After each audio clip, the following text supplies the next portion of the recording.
ও আমার বিদ্যা বাবাজিরা, ও আমার যুবক ভাইরা, ও আমার পর্দার আলের মা ও বোনেরা, কোরআন এবং হাদিসের কথাগুলি হৃদয়ের কান দিয়ে শুনতে হবে।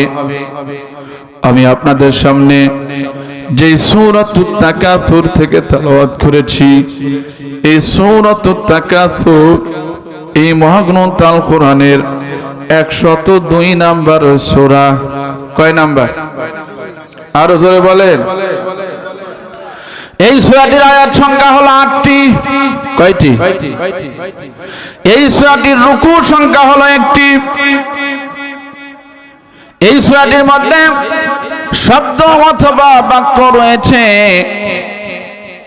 28টি, আর এই সূরাটির মধ্যে বর্ণ বা অক্ষর রয়েছে 122টি। সুবহানাল্লাহ বলেন। সহিহ বুখারীর মধ্যে রাসূলুল্লাহ সাল্লাল্লাহু আলাইহি ওয়াসাল্লাম তিনি বলেন, মান ক্বারা হারফাম মিন কিতাবিল্লাহ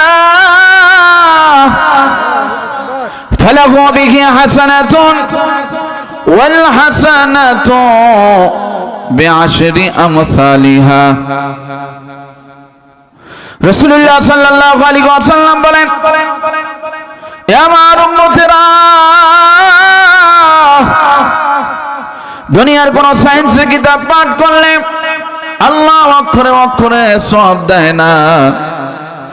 দুনিয়ার কোন ইতিহাসের কিতাব পাঠ করলে আল্লাহ অক্ষরে অক্ষরে সওয়াব দেয় না। দুনিয়ার কোন মেডিকেলের কিতাব পাঠ করলে আল্লাহ অক্ষরে অক্ষরে সওয়াব দেয় না। একমাত্র ব্যতিক্রম হলো এই মহাগ্রন্থ আল কোরআন।